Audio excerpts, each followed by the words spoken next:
Yooyyaa harka fuunee jaalatamtootaaf kabajamtoota akkasumas maamiloota hordoftoota chaayinaal dhabee loof nagaan araarrii jaalalli waaqayyoo isiniif abaay'atu. Hordoftootaa fi jaalatamtoota kiyya akkasumallee obbolootan amantaa biraataatan nagaan lafaaf bakka jirtan isiniif haa ta'u isiniin jechuun jaaladha. Egaa kanatti aansee jechuudha. Guyyaa har'aa bilaak maarketii yookiin immoo gabaan gurraachi akkasumallee immoo baankiidhaan immoo meeqaan akka oole sharafni isinitti himuu dhufeen jira. Egaa hordoftootaa fi jaalatamtoota kiyya warreen gara maatii kootti har'areef yookiin immoo gara chaanaala kiyya har'areef dhuftan sabskiraayib like share gochuun hin dagatiina.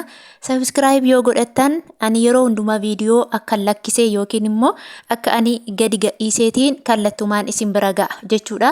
Garuu yoo sabskiraayibiin godhanne immoo ganaa yookiin sarchi gootanii yookiin immoo akka tasaa yoo isinirra bu'e malee isinirra ga'uu hin danda'u jechuudha. Kanaaf jennaan sabskiraayib godhaa notifikashinii ooliirra godhadha. Viidiyoon kiyya isinitti tole immoo laayikii godhaa. Laayikiin kiyya immoo laayikiin keessan immoo anaatiin na jajjabeessa waan ta'eef hordoftoota kiyyaa guyyaa har'aa biyyoota 16 kanneen akka Ameerikaa, Kanaadaa, Awustiraaliyaa, Joordaan, Kuweet akkasumallee Paawundii, Oomaan Riyaal, Kaatar Riyaal, Baahireen Diinaar, Swiss Firankii, Chaayinaa Heewaan akkanumallee Turkii Riilee, Gibxii Paawundii, Saawudii Riyaal akkanumallee Arab Imireet Dubaay jechuudha. Warreen kana baankii fi gabaa gurraachaatiin meeqarra akka jiru isinitti himuuf dhufeen jira. Qalbiitiin na dhaggeeffadhaa. Namoonni tokko tokko ta'uun dhaggeeffatiin meeqaan oolee riyaal meeqaan oolee doolaarii jettu jechuudha. Maaliif jennaani viidiyoo qas jettanii hin dhaggeeffanne yookiin immoo haga xumura waan hin dhaggeeffanneef jechuudha. Asumaanis immoo warreen dooshis beeruut jirtan jechuudha. Beeruutiin meeqaa jettan beeruutiin doolaarii waan ta'eef doolaara akka Ameerikaatti doolaarri keessan akka doolaara Kanaadaa yookiin immoo Awustiraaliyaa otoo hin taane akka doolaara Ameerikaatti kan herregamu akka ani beekutti akka ani argetti jechuudha. Kanaaf jennaan egaa hordoftoota kiyyaa na wajjiniin ta'aa seeraan na caqasaa guyyaatti meeqa dabalaa yookiin immoo guyyaatti meeqa hir'isaa waliin ilaalla jechuudha. Egaa jalqaba irratti jechuudha kan ani isiniif himu Ameerikaan doolaariidha jechuudha. Ameerikaan doolaariin tokko guyyaa har'aa jechuudha karaa baankii 56.84 oolee jira. Karaa gabaa gurraachaa 117 mataa isheetiin oolee jira jechuudha. Har'a homaa irraan qabu 117 duwwaan oolee jira. Inni itti aanu Kanaadaa doolaariidha. Kanaadaa doolaariin tokko karaa baankii 37.76 oolee jira. Karaa gabaa gurraachaa 87.92 oolee jira jechuudha. Inni itti aanu Awustiraaliyaan doolaariidha. Awustiraaliyaan doolaarri tokko karaa baankii guyyaa har'aa 33.22 oolee jira. Karaa gabaa gurraachaa 76.51 oolee jira jechuudha. Inni biraa Joordaan Diinaariidha.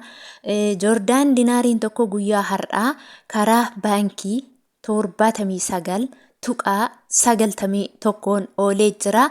Karaa gabaa gurraachaa 166 mataa ishee jira jechuudha. Inni itti aanu Kuweet Diinaar. Kuweet Diinaariin tokko ishii guyyaa har'aa karaa baankii 174.44 oolee jira. Karaa gabaa gurraachaa 381.82 oolee jira jechuudha. Inni itti aanu yuuroodha. Yuuroon tokko guyyaa har'aa karaa baankii 61.4 oolee jira jechuudha. Karaa gabaa gurraachaa 126.99 ooleera. Inni itti aanu paawundiidha. Paawundiin tokko guyyaa har'aa karaa baankii 67.81 karaa gabaa gurraachaa 148.52 oolee jira jechuudha. Inni itti aanu Oomaan Riyaaliidha. Oomaan Riyaaliin tokko guyyaa har'aa karaa baankii 147.18 oolee jira jechuudha. Karaa gabaa gurraachaa 305.98 oolee jira. Inni itti aanu Kaatar Riyaaliidha. Kaatar Riyaaliin tokko guyyaa har'aa karaa baankii 15.92 oolee jira. Karaa gabaa gurraachaa 32.34 oolee jira jechuudha. Inni itti aanu Baahireen Diinaariidha. Bahareen dinaariin tokko guyyaa har'aa karaa baankii 151.31 oolee jira. Karaa gabaa gurraachaa 312.47 oolee jira. Inni itti aanu Swiss Frankiidha. Swiss Frankiin tokko guyyaa har'aa 61.59 karaa baankii karaa gabaa gurraachaa 165 irra oolee jira jechuudha. Inni itti aanu Chaayinaa Heewaaniidha.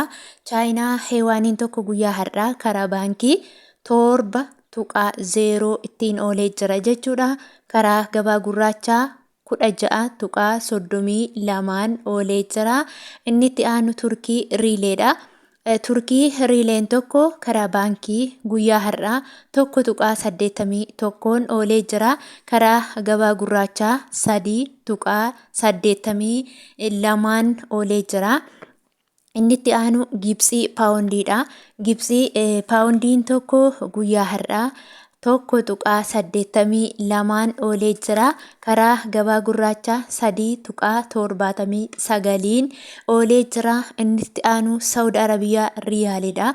Saawud Arabiyaa Riyaaliin guyyaa har'aa jechuudha. Akka baay'ina birrii keessaniitiin yeroo birriin keessan baay'ee yoo ta'e 33 isiniif hirama. Yoo birriin keessan immoo xiqqaa ta'e immoo 34 isiniif hirama jechuudha. Yeroo kana isiniin jedhu namoonni baay'een 34 immoo yookiin 33tu caalaa jechuun ni dandeessu. Kana yeroo hundumaa viidiyoo irratti nan dubbadha. Maaliif yoo jettanii namoonni haaraa dhufan waan hin beekneef jechuudha. Hin hiramaafi. Amma fakkeenyaaf ani 2,000 yoon qabaadhe jechuudha. 2,000 baay'isuu 1,000 hiruu 33 yoon jedhe riizaaltii argadhu irraa argadha. Ammas ammoo yoon ani immoo 1,000 qabaadhe immoo 1,000 baay'isuu 1,000 hiruu 34 jedha. Gadi bu'a jechuudha. Yeroo 34 hirtu birriin kee gadi siqa. Yeroo 33 hirtu immoo birriin kee ol ka'a jechuudha. Haala kanaatiin isiniif himaa guyyaa har'aa birrii baay'een 33 birrii xiqqoon immoo 34dha. Kan inni oolee jiru isiniin jedha. Akkasumallee Arab Emireet Dubaay jechuudha. Arab Emireet Dubaay jechuudha guyyaa har'aa karaa baankii 13.92 irra oolee jira. Karaa gabaa gurraachaa 31.20tti gadi deebi'ee jira. Eeggadda gaafa ani ejjadhe 31.81 ture. Garuu har'a 31.20tti deebi'ee jira. Kan biraan immoo daldaltoonni marallee adda adda yeroo ergan jechuudha. Namoonni tokko tokko gatii ol buutanii fudhatu. Namoonni tokko tokko immoo gatii gadi qabanii fudhatu jechuudha. Yaani adireesii naannoo jirtanitti kan ergamu adda addaa isiniin jechuun barbaada. Hordoftootaa fi jaallatamtoota kabajamtoota kiyya. Egaa qophiin kiyya yookiin immoo waan anarra isinii ejjedhee kana fakkaata. Odeeffannoo dabalataa fi laayikii fi sheerii keessan gochuu hin dagatiina. Akkana jajjabeessu yookiin immoo akka mooraalii yookiin hamileedhaan hojjedhee yeroo hundumaa otoo nama baay'ee yeroo ilaaltan jechuudha.